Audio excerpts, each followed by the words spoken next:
Good evening and welcome to Pilot Live. This is the second in the series looking at the Blood and Chocolate project, which is a huge epic citywide adventure, co-production between Pilot Theatre, Slung Low and York Theatre Royal, which is happening in October. So this series will follow us right through until we go live with the performances. It'll look at rehearsals, we'll meet members of the production team, members of the community, cast and volunteers, and also start to look at some of the satellite projects. There's lots and lots of satellite projects that will happen. One of which is what we're focusing on this evening. It's a new play taken from real life accounts from people who used to work in the chocolate factories in York. It's called Clocking In Life in a Chocolate City. And just to tickle your taste buds, thought I might show you a trailer. Here we go. I started working at Roundtree's when I was 15. Only went there for a couple of weeks. I spent a whole lifetime there. You made quite a lot of friends. After a few years, you just became part of the furniture. I was there all of my working life. When I went to that company, it was quite a shock going into a big place like that and seeing everything that they did. But there was something I noticed that I will never lose as long as I live. It was 12,500 people there then, and it was like one big family. People helped each other and had time for each other. They were the happiest working days of my life. I spared no expense to create this marvellous chocolate. It is beautiful. They're making a play out of my story. And an actor's playing me. I can't believe it. We need to make sure that these memories are not lost.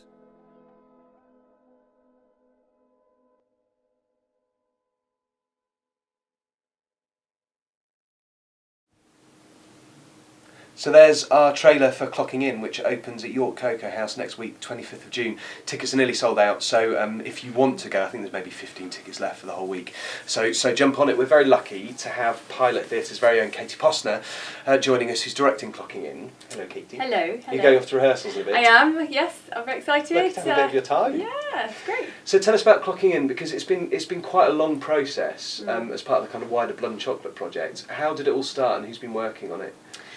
Well, it all started because I really was interested in the kind of voices from the city, and having worked on the mystery plays last year, I really liked the sort of satellite projects around that with the modern mystery. So I really wanted to kind of develop a new writing piece, and obviously the chocolate factories meant so much to so many people that it felt like a fantastic opportunity to kind of focus on that and share the wondrous memories that everybody had. And then, of course, it sort of started with a conversation with Tom Cantrell, who's a doctor of verbatim theatre at York University, and we were really interested in creating a collaborative relationship. And so we decided that we would create a piece together that would be a co-production between Script Yorkshire, because we wanted to get the community writers involved and the students from the university, and of course Pilot. And here we are now. So we spent the kind of last 4 months developing stuff. All the students went and did an abundance of interviews, and Script Yorkshire people did loads of interviews, and then we had some wonderful showings in a pub. Which was lovely. That was really beautiful, and then obviously the students did their pieces in June, and now it's Clocking In, which, as you say, opens next Tuesday. So, it's been a really cool process. Have you worked on verbatim theatre before? Actually, it's probably worth just explaining what verbatim theatre is, because it's not necessarily. No, I know, knows. exactly. Well, it's a documentary play, so it's taking the words of real life people's words and putting them on stage. So it's quite a tricky thing actually, because conversation is so real that actually not all conversation is that interesting, but yet the most exciting thing is when dialogue is very natural and you hear people overlapping and you go, oh, that's exactly how people say things. That's when it gets really exciting. And then plus thinking about how people speak, as I'm probably said a million times, the ums and the ahs and repeating the same word. And actually the beauty of that, to be able to then do that on stage, is quite a sort of tricky business, but I think they're handling it really well. Because I know when we went to watch the students' plays, I was completely bowled over and excited about hearing this kind of natural dialogue. And actually, I think it's a perfect fit for you, because I know the very best thing about your work, and there's many things, is actually the dialogue, because I'm always really impressed with your actors' dialogue and how they do it. So have you worked on verbatim before? Have you? I've done a piece myself. I've been in You were in a piece it as an in actress, verbatim. in a former life? Yes, in a former life. I haven't directed a full piece. I've done some kind of bits and bobs, and then when I was teaching I did quite a lot of verbatim stuff. So this, I guess, of this kind of project, this is probably the first one that I would have done. So we had 25 writers from Script York branch, and then we had 60 students from the university, and they must have interviewed over 100 people for this. Yeah. So what kind of process have you and Tom been through to get it goodness. down to an hour long play? Yeah, which is really fast paced and really and it's good, it's dynamic, and it doesn't kind of sit and meander along. We basically started with a pile of papers about that big, which were just full of brilliant stories and interesting dialogue between two people, a couple that we interviewed at a pub and those kind of things. And then we sort of worked with, I guess me and Tom sort of spent a lot of time together kind of sifting out the good stuff and then trying to get a sense, a framing device. And then it was when Tom met a wonderful man called Joe Dickinson, who features in the trailer. Who features in the trailer, who I just think is extraordinary, who worked at Roundtree's for 40 years and has collected memorabilia for over 40 years. He then became the real heart of our piece, and we really wanted to kind of tell his story, and then through his story and his connection with memories and what Roundtree's meant to him, we wanted to then kind of share lots of people's stories. So that also includes obviously Terry's workers as well, ex-Terry's workers. It gets to the heart of it, doesn't it, really, this project, because the whole chocolate industry is so integral to the city and the people in the city and the community in the city. And Joe epitomises that more than anything, kind of having been involved. His dad worked at Roundtree's, he's been collecting for 40, 50 years. And then actually where we're doing it, I think really fits into that as well, the location, because we've chosen York Cocoa House, which is intimate and run locally. And absolutely, exactly. And it is a place and a space where obviously you can go and have the most beautiful hot chocolate and eat amazing chocolate, but actually the whole thing about all the display cabinets and what it means to the people that go there and feel a connection to something wider than just going to have a lovely cup of hot chocolate is actually really extraordinary, and has been such a massive part of my process. Going, why are we here? And the environment has to make sense to why we're doing the piece there. Otherwise, you could do the piece in a theatre. Yeah. So the idea, hopefully, is that you come in and you smell chocolate and you see chocolate and you just get a feel for the passion, and the passion that Sophie has for the Cocoa House and what she's done is just amazing in the first year and a half of her business. And then that really works within the ethos of the passion of the workers and what it meant to have worked in these factories, and the camaraderie and the fun they all had, and that real celebratory notion. So something important. You open next week. Yeah. Yeah. She does nervous. Gonna go to rehearsals. So where are you at in the process? What are you doing now with the actors? We've just done our first run yesterday. How did it go? Yeah, which was good actually. So we've rehearsed the piece in halves. So we spent ages bizarrely on the second half of the play, and then came back to the first half because we'd kind of found a nice sort of shape of it. And then actually, when you're in the Cocoa House and you go, yeah, you can't move there because it's so small. It was interesting then yesterday to put them both together, because we spent ages on Friday really kind of developing the first half, that you go, oh, that's really strong, and now the second half's just lost a bit of momentum. So I think tonight will be a lovely rehearsal because quite a lot of people are doing Blood and Chocolate. Yeah. So it will just be a bit smaller this evening, and we can work on little bits. And then tomorrow we're aiming to do 2-3 runs, really and you have to get the words into your bones, particularly for this, because it can't feel like you're performing words. No. It they has have to feel like very they're natural yours. word delivery, don't they? Yeah, and it's so intimate, as you say, that if you do any big acting it feels odd, but then you have to have the right energy, because we're saying, the factory's had all this marvellous energy, so it's quite tricky. And so the audience experience, I mean, talking about Blood and Chocolate, Slung Low talk about the audience experience all the time, that's kind of what they do, and And I suppose the audience experience here is one, going to be very intimate. They're going to come into a very kind of celebratory and caring kind of environment. They get their hot chocolate and everything, but that's what the venue offers to us, doesn't it? That it's an experience rather than sitting and watching talking heads, which is maybe what some people think verbatim and document. It's not. It's quite personable and very much so. It will be a very wonderful, intimate experience, but I think that's also quite scary for the actors because they can't go, oh, the audience are there and I'm performing to them. Yeah. It's things like, we're giving hot chocolates out to everybody, and that's within the working of the play. So who knows? Hopefully not, but someone could spill a hot chocolate or something can happen. So it's just for them. I keep saying to them to just be really, really alive in the space.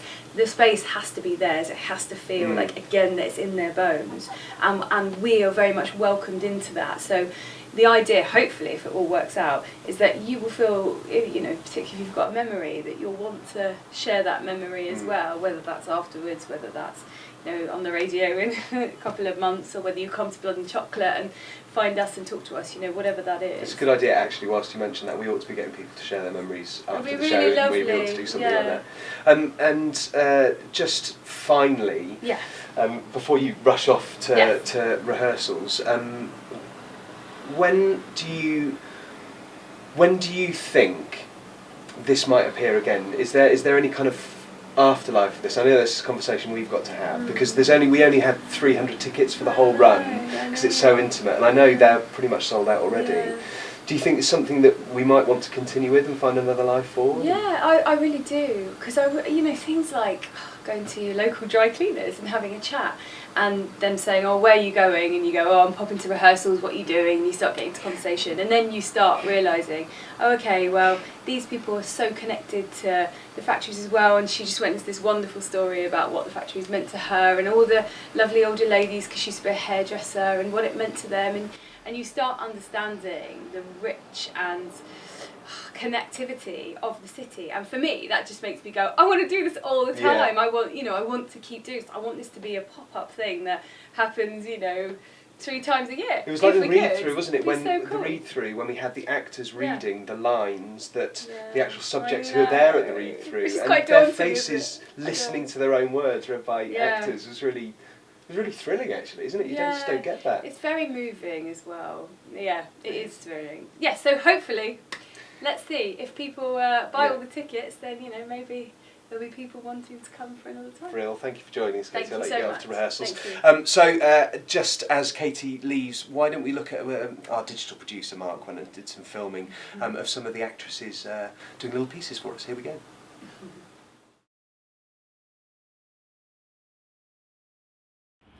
Do you remember Barbara? She used to go bright red when I got them to play that song. I like it. I get them to play it just for her because it really embarrassed her. Because we used to think I like it sounded a bit rude. We thought it sounded like something else. That were Roundtree Zone Station, and it were opposite our packing room. God, they had everything there when you think about it, didn't they? It were a little room, and it were opposite Black Magic doors. And they had turntable, records. Well, they had everything in that room, didn't they? The times have come out of cherry dipping and we're pickled because we used to drink the liquid. The liqueur alcohol stuff.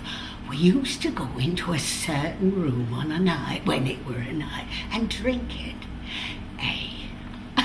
I shouldn't be saying this. If the public hear what we're saying, we get done.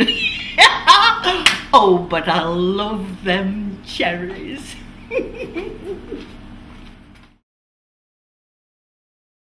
There we go, there are some of our lovely ladies in clocking in. And actually, tickets are really selling fast. And I'm not kind of doing the producer hype, they're nearly sold out. But as it's Pilot Theatre, we will be live streaming Clocking In from the York Cocoa House, live around the world at 8:30, June the 27th. So that's next Thursday. So do join in. Now, actually, the whole pilot thing and the live streaming and the work that Pilot does is this guy's fault. This is Marcus Roma, Artistic Director of Pilot Theatre. Hello Marcus, how are you? Hi Liam. Thanks for joining us. No, you're very welcome. Don't see you often enough on Pilot Live, you know that. Well, we're so busy, we're doing so many different projects, and it's great to have the Blood and Chocolate and the Clocking In projects are just fantastic. And just as kind of a bit of a backstory, we started streaming first in 2008, and it's part of our Shift Happens and the kind of conference that we've been running since that time.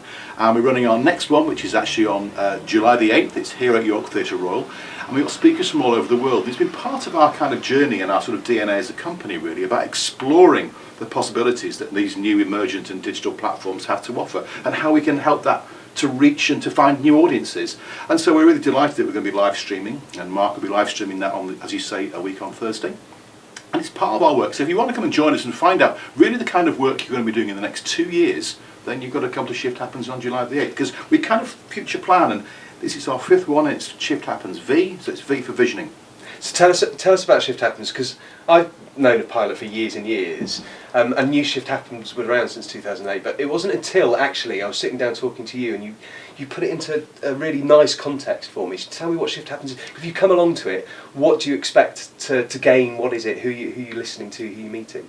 Well, it's our version of TED for the arts and the cultural and sort of museums and heritage sector. Now, TED is TED.com, and I first went to the TED conference back in California in 2007. And these are the amazing TED Talks, which are 17 minutes long. They're really about inspiring and creating, generating new ideas, and really having those sort of thought leaders and game changers that help to make those shifts happen in the fast way that it's working in our society, not just within the arts. So you'll come and hear some extraordinary speakers. There's Howard Rheingold, he kind of invented the internet. He's been around for years and years, and he created the term virtual communities, and he's about how we can connect and work online. We've got Matt Mason, who's coming from BitTorrent, who's going to tell us exactly those completely new platforms and how we're going to distribute and share our work and performance and music online. That's coming down the line. So these things are sort of happening, these shifts are happening, and really it's making best use of how we can understand, interpret and find the best way of using those in our businesses and in our working lives. Because for sure all the kind of things that we've been doing, I say right back to 2008, when we first had the New York Met Opera came to speak here at York. They came from New York to York, and they were talking about their New York Met Opera streamings into cinemas. And in that audience that time, there's a young guy called David Sable who's doing digital things for National Theatre. Their conversation led to NT Live. This is like 5-6 years ago. And that's what's extraordinary about this stuff, is that the rate of change and things that we now take for granted in our world started by people having ideas, generating new opportunities, and that's what we're about at Pilot.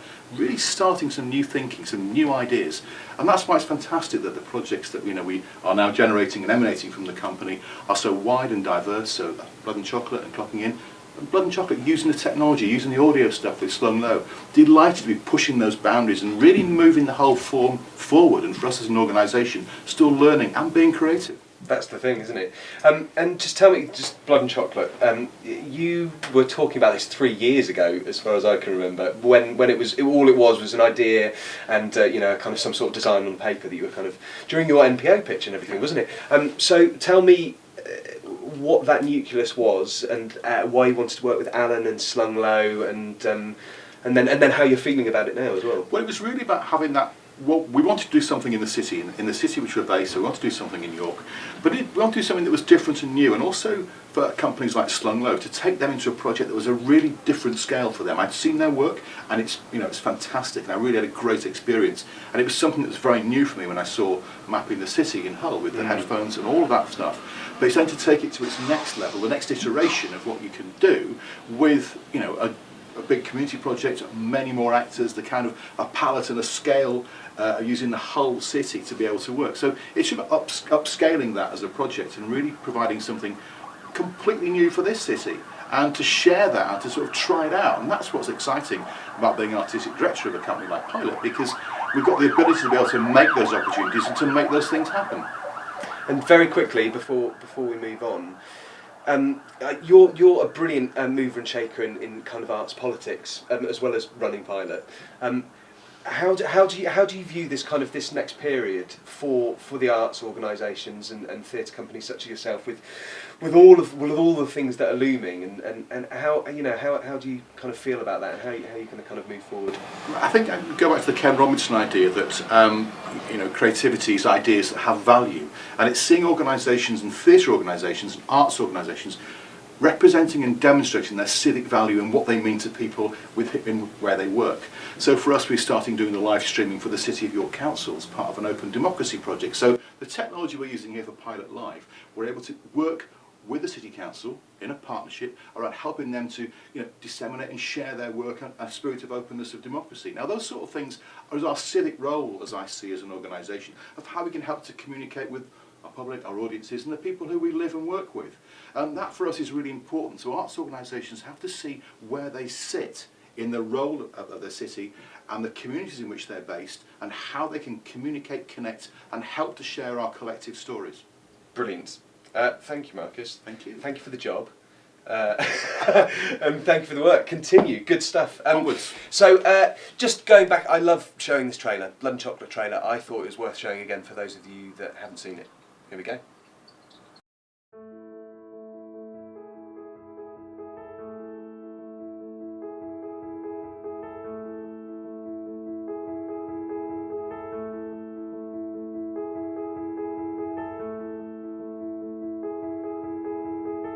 I've not got long. My mum will kill me. I'm going to miss you, George. Come back. I'll do my best. In one piece. Yeah. I'll be home by Christmas.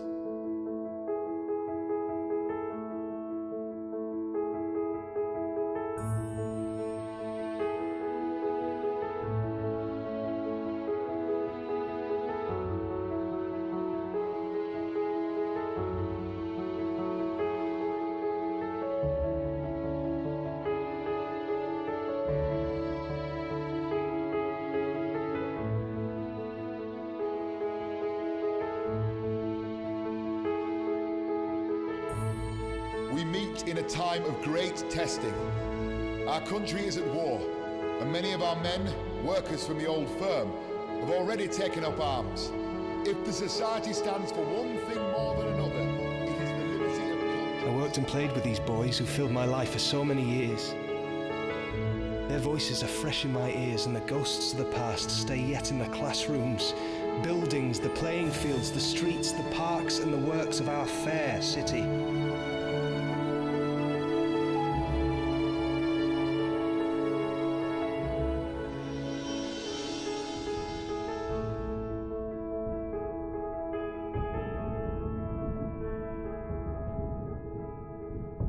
We deeply regret to inform you that Officer George Cook of the Yorkshire Regiment was killed in action on 26th of April.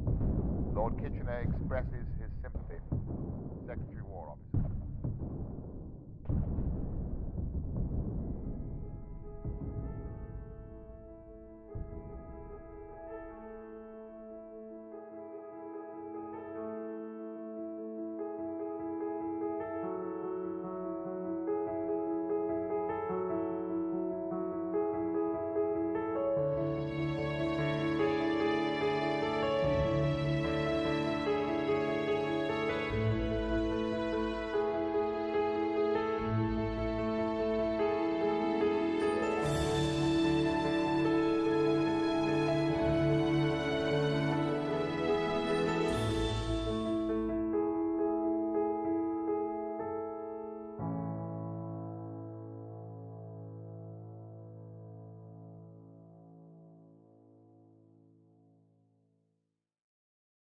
There we go. I never get tired of watching that one. Hope you liked it.